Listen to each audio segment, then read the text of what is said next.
Welcome to Everyday Entrepreneurs Everywhere with your host, Chris Parker. And welcome back to Everyday Entrepreneurs Everywhere. This is Chris Parker, and I'm having a conversation with Luciana Ledesma, who is in the south of the Netherlands, although not originally from the Netherlands. I will get into her background story and how she got so deeply involved in the different types of entrepreneurship, and maybe get some sneak peeks about what might be coming next in her portfolio of activities. But before we get into the whole meat of the conversation, Luciana, thank you for joining. Can you share with us, what is it that you do and why are you doing what you're doing? Yeah, well, first of all, let me thank you for having me. We finally managed to get to connect on this wonderful podcast series that you are now doing. So I'm an entrepreneur and a consultant that provide entrepreneurship as a service. And for me, the word of entrepreneurship and being an entrepreneur is a bit of a myth these days. So perhaps I would like to deconstruct it a bit. What is it that I do? I use technology to create value to make a better world. So for me, I'm an entrepreneur that create things that can really add to the world we live in. So it has to have a purpose, a focus, a meaning. It has to bring change. So I do that, and it's a lot of fun. And Luciana, why is this? Because I've also read, we've known each other for quite some time, but even for people that I've known for a while, I try to do a little bit of research. And on your LinkedIn profile, your ambition to improve the world is quite ambitious, meaning really seeing the world as one world and not as a division of many and diversity and it coming together. How or why is this so important to you?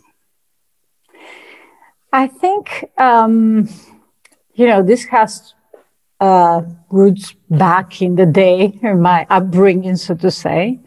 I had the wonderful experience of having parents that showed me that the world is very diverse.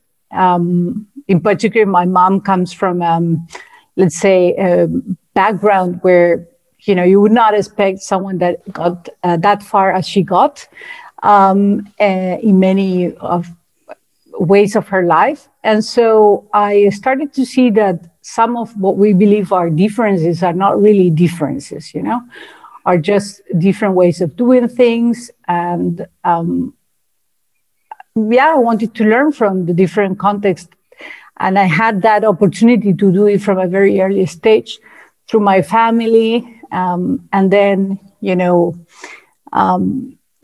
through languages also was an opportunity, traveling and reading. I started in academia. So also I think that made a big influence on me because I studied actually economic relationships. And so really understanding are really states and governments here to stay, and how in the end institutions are the result of many years processes that have undergone, made me think that there is real chance to change things, to bring institutions that can even be better of what we have today. And there, in my view, after exploring the world, I really think that nation states are not, let's say, up to the challenges that we have today as society with the technological changes and all the new challenges that we are facing. In relation to that, things are changing so fast, and it's not just something that we can simplify in technology, but it's how technology impacts our environment and for example, the way that we relate to each other has changed dramatically. I think we're getting off of sort of the entrepreneurial topic for a bit, but let's just go with it. How do you see, I guess, society evolving away from nation state orientation? And for those who don't maybe know that, nation state are basically countries. So the Netherlands, United States. And that is a man-made construct that we have drawn these imaginary lines in the ground. Sometimes those lines cut across cultures. Look at the Middle East, for example, what a mess caused by nation state perspective. So how do you see this evolving? Well, I see in the future having different digital communities and networks that coexist and hopefully collaborate.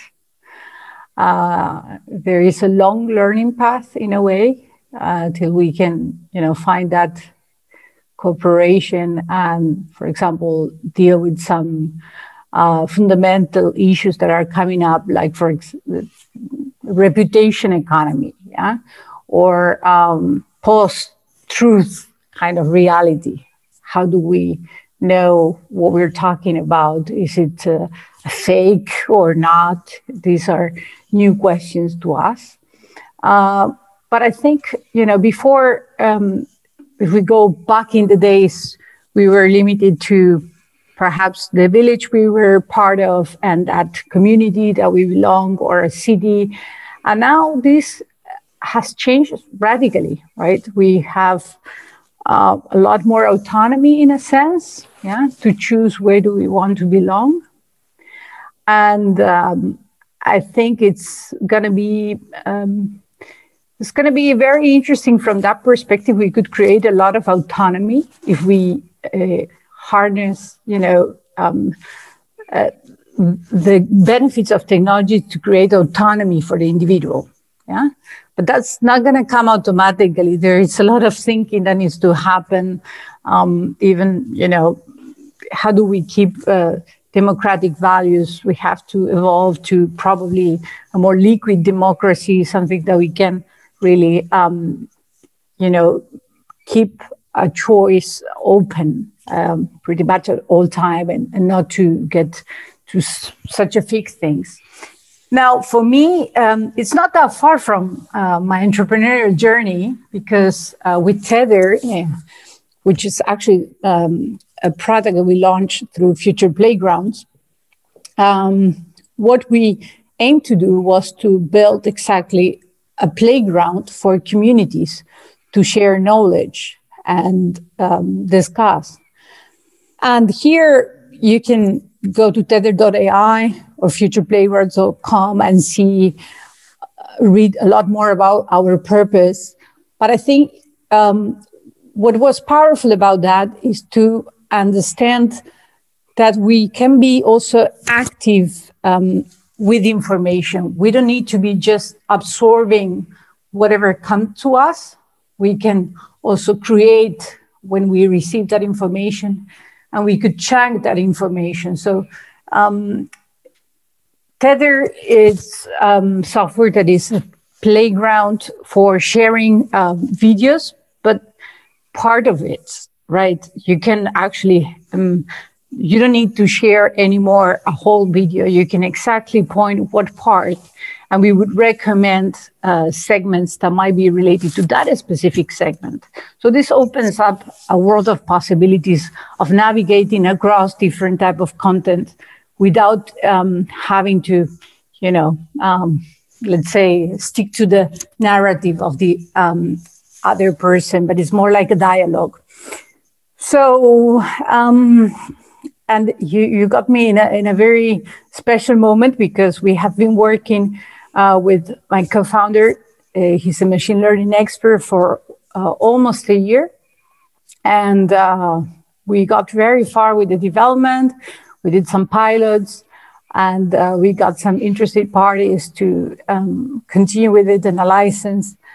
And we got to a point that I would say it's a bit parked because my co-founder has decided not to continue as CTO. Well, this was something more that we discussed. And so right now, I have to see whether, we'll continue with this venture, finding another CTO or with some funding to get some developers or not. I know the world needs something like this, and it will emerge. It's beyond us or with us. But yeah, I'm happy to work on these topics about creating some sort of playgrounds for people to evolve towards that future society where people can work more collaboratively and with autonomy. I'm having spoke to you in the past, as the concept was developing, and being able to have a platform or a playground where, I guess, consumers of information and producers of information, and that is a very blurry line, because I think people are like we're producing content, insights, wisdom, and maybe not everyone needs this whole conversation. Maybe there's just one piece of it, and to allow someone to go in there and sort of co-create or have a curated, half curious sort of environment where they can eat eat this information at the right time. Definitely, I believe there's a need out there. So I'm curious, after having worked on this for a year and have spoken to many people about it and developed quite a bit, and then made the difficult decision to put it on hold, what lessons, maybe if there's one or two lessons, I'm just very curious selfishly, but maybe also people listening, after you put so much sweat equity, passion, life energy into something, it's not easy to either stop it or put it on hold or really look at it with a very critical eye. So what is your main learning from that journey so far?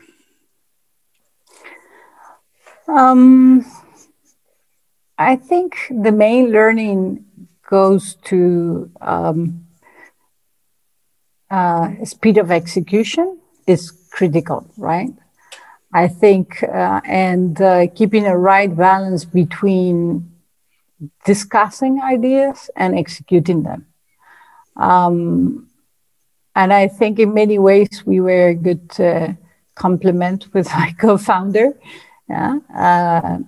And at some point, perhaps we failed to really keep up that balance, right, of the speed.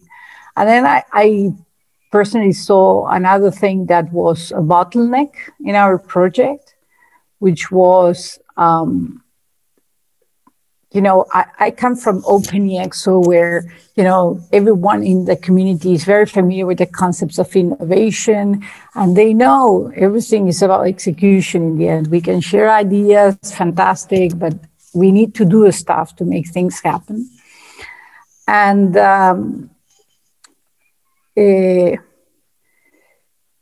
I think there was a lot of fear from his side to share ideas with other developers, yeah, and the scaling of the team was an issue.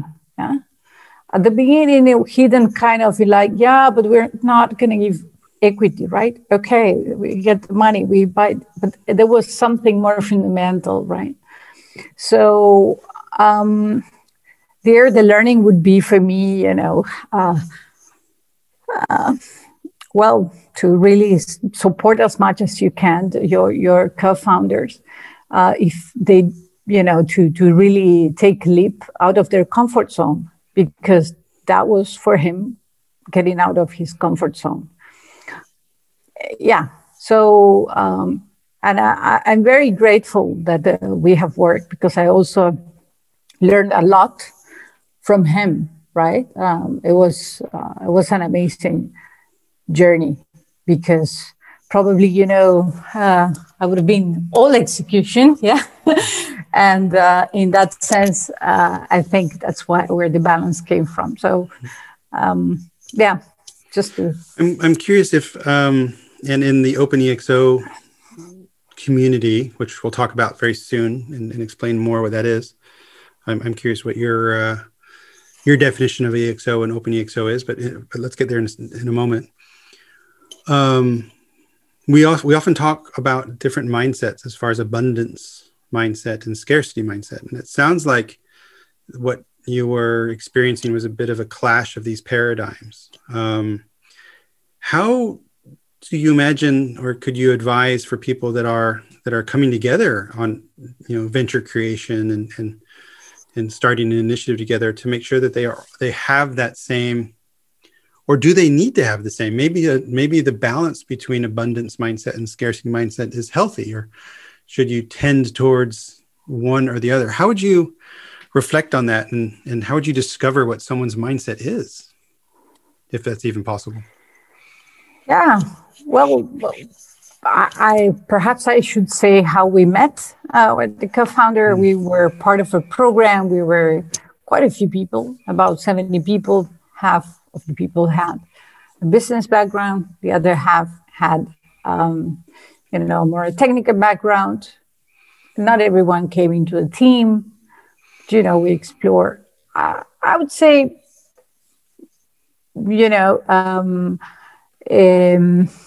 in this sense, what I look out for was mainly an independent thinker, someone that could, be creative and be for real, committed.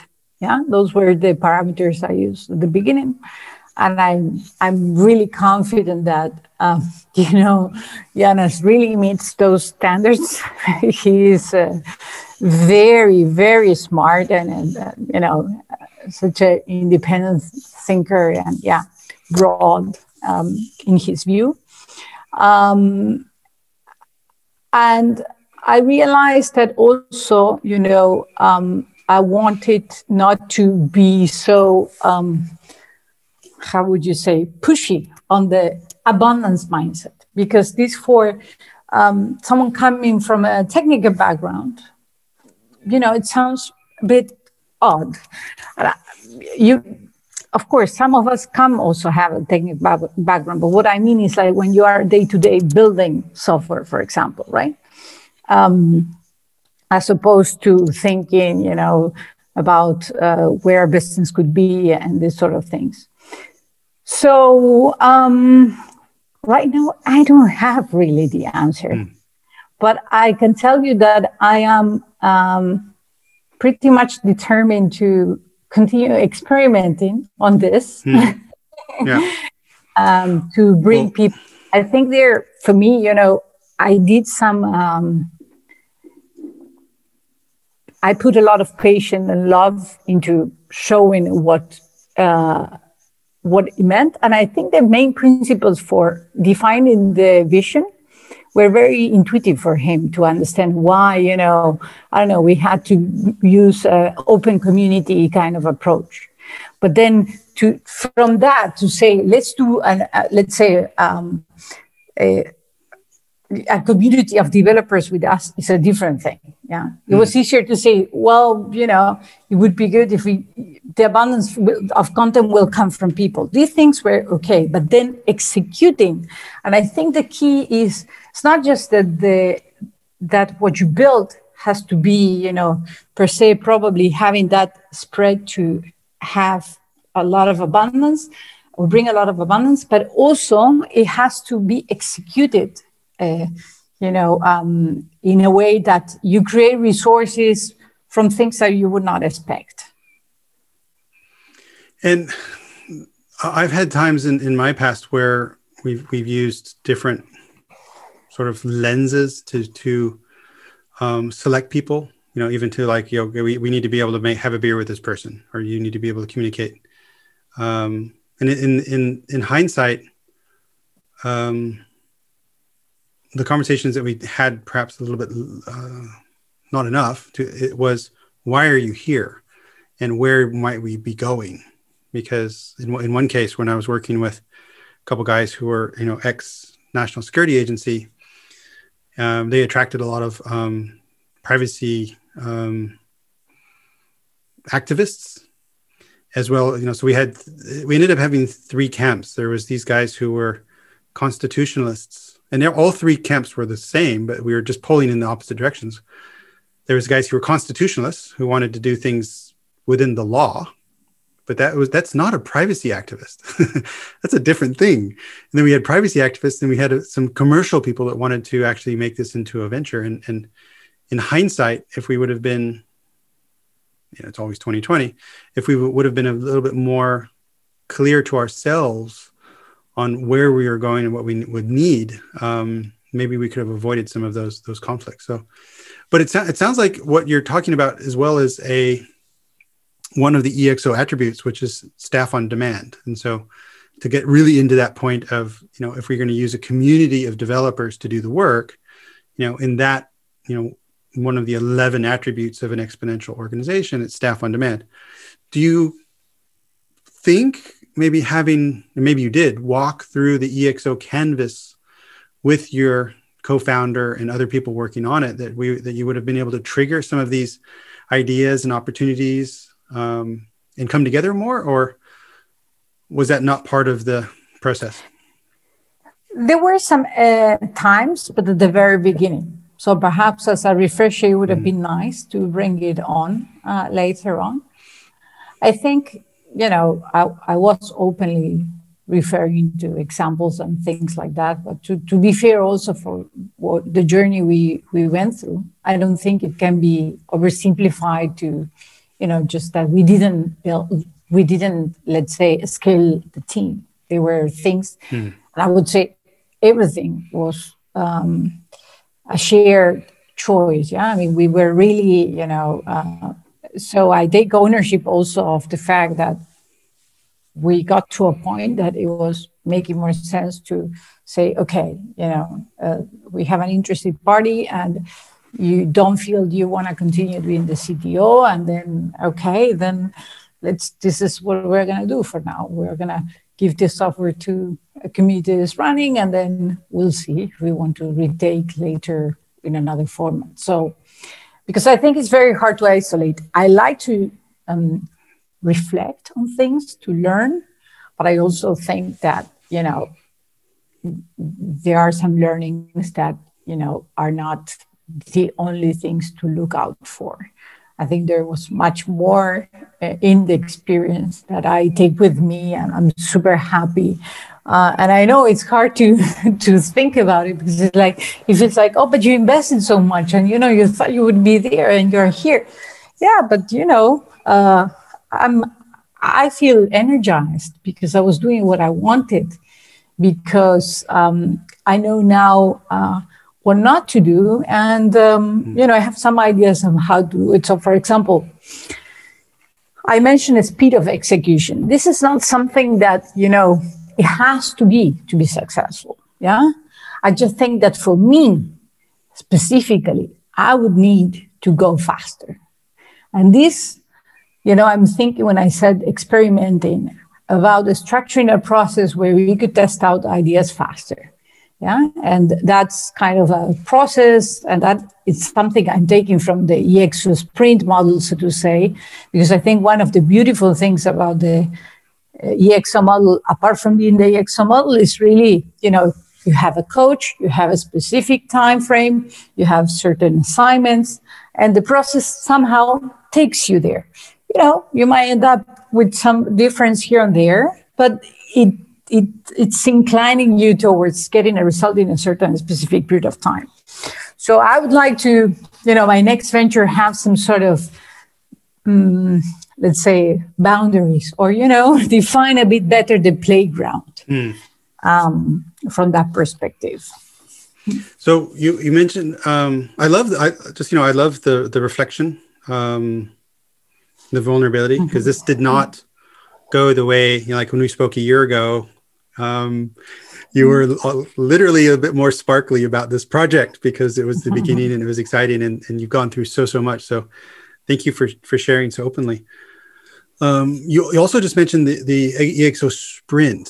So I'm curious if you can, in your own words, explain what is very briefly, exponential organization, what's an EXO sprint or transformation, open EXO. And what I'm really interested in is, what does this mean to you? Meaning what, you are very active, in the community. There's an ambassador WhatsApp channel, which is very active. You triggered or something around critical thinking, I think last night or the day before, and it triggered sort of a storm of responses. What is EXO for you, and what do you, quite frankly, what do you get for being so active? How does this enrich your life? Yeah, well, let me go back, in time here when EXO started pretty much, that it was a small, very small community of business innovation experts that, were understanding that creating business was not just about, or transforming businesses was way more than just bringing a technology and voila, right? And also seeing that there are organizations that can grow way faster by using technology, but technology in a way with all these attributes that create abundance and managing. And I've learned through EXO, through the book and exponential organizations. And then I was there in Dubai, developing the strategy, the innovation strategy in sustainability. And I wanted to incorporate some of this concept that I found it fascinating. That was how I was seeing that the world was evolving. And then I went to a conference and I met Salim and I said, hey, can we do this in Dubai? And he said, sure. And we started doing a sprint there, which is a process, a transformation process, where, you unconventionally from the traditional innovation consultancy program, where you basically, get the consultants to tell you what to do. And sometimes even, you even pay them to tell them what you already know, but it's to validate. No, this is you engage with a set of coaches that guide you to find opportunities, and that, there is a transformation in terms of mindset. So I love the concept. We ran the 10-week sprint, and then I started working in different projects as the community was growing. And what fascinated me back then was first that I was finally, connecting with people that work collaboratively, very international, very openly, that had this mindset of looking into the future and really, not working on bureaucratic, corporate kind of environment. And I clicked with them. So, and the speed. So I had this contrast between having work in a more top-down kind of environment to something very horizontal. And I was fascinated. And I started, engaging more and more in different projects and gaining experience, learning. And well, now I met so many interesting people through the network.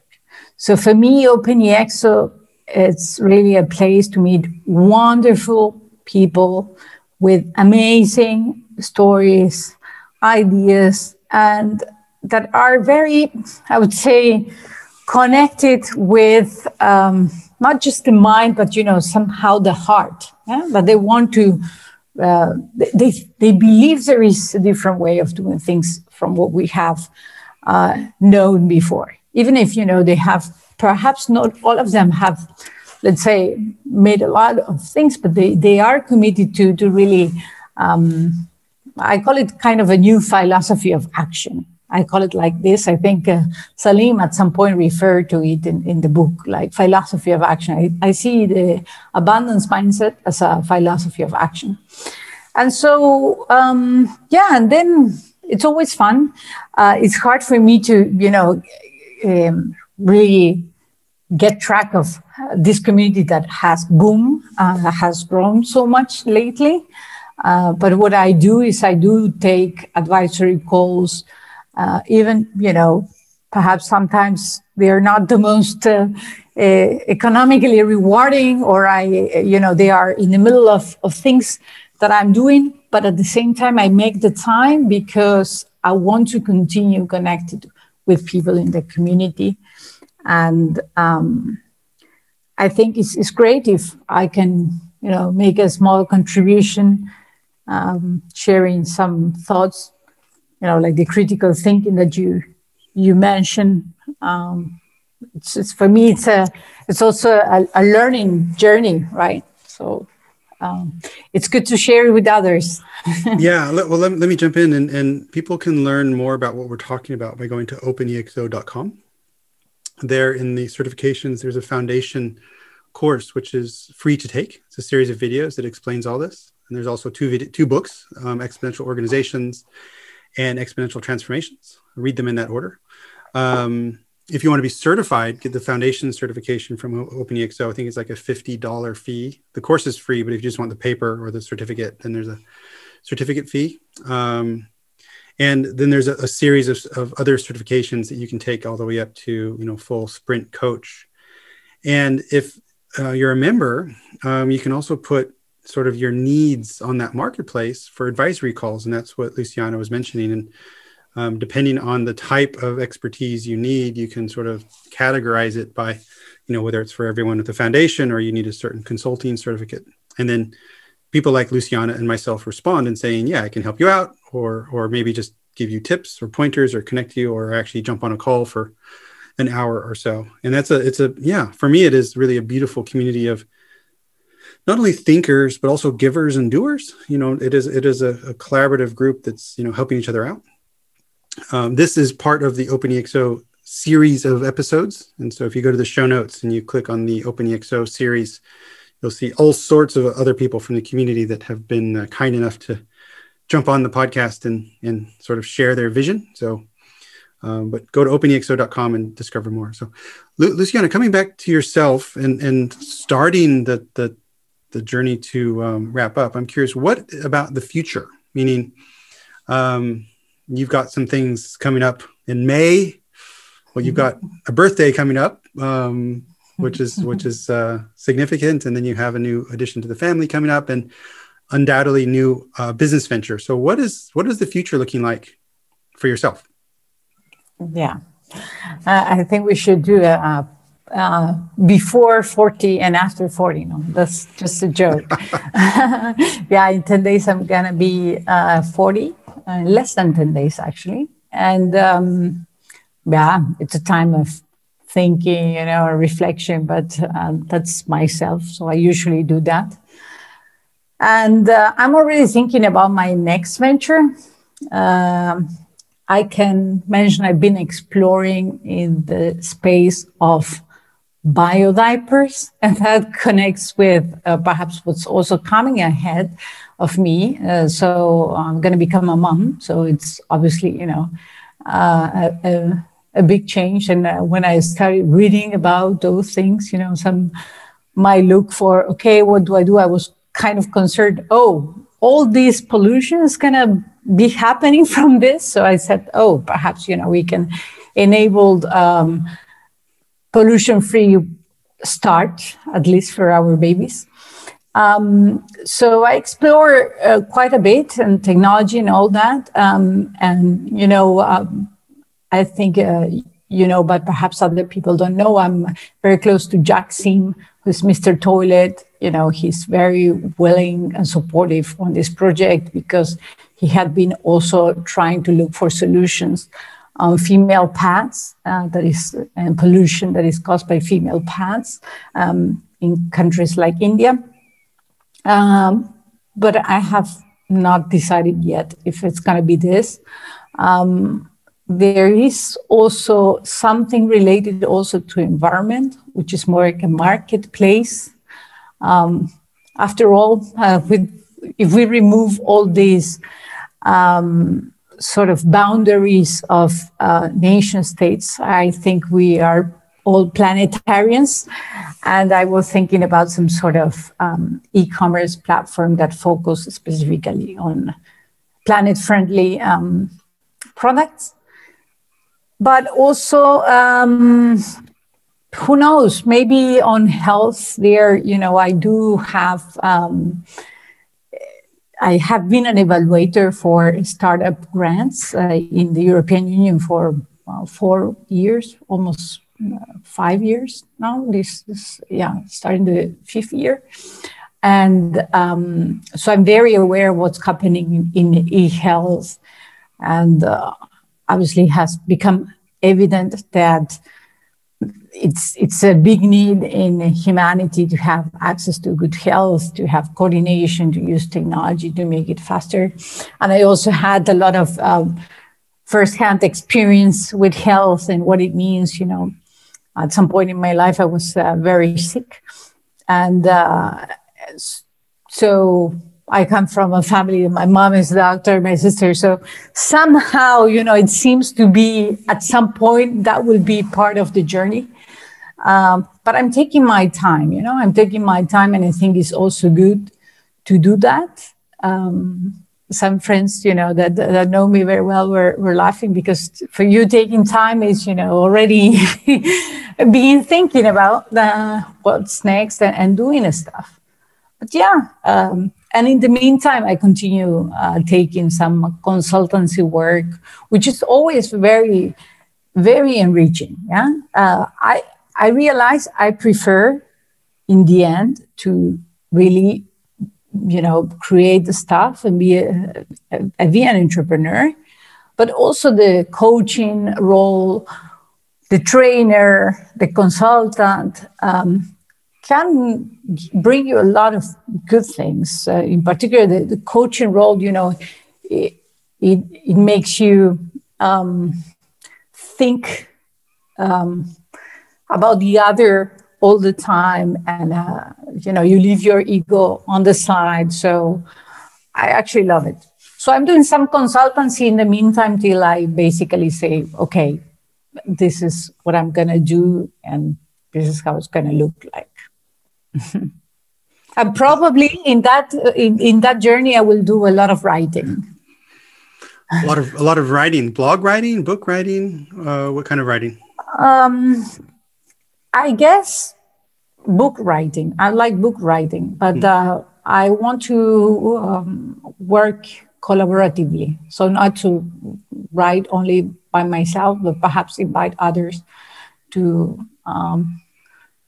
to discuss and to write around the world ahead of us. Mm-hmm. Love it.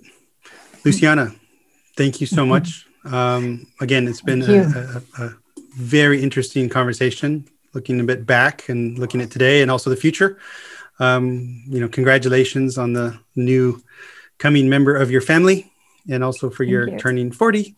Those exciting moments. And of course, incredible things happening with society, in the future. And I think you're driving some of those changes. So thank you so much for doing that.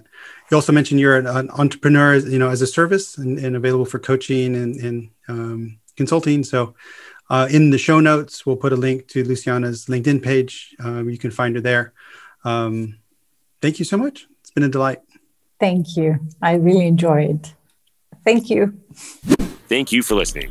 Like and subscribe to the podcast on your favorite player, and download the Simplicity Kit from ebullient.com.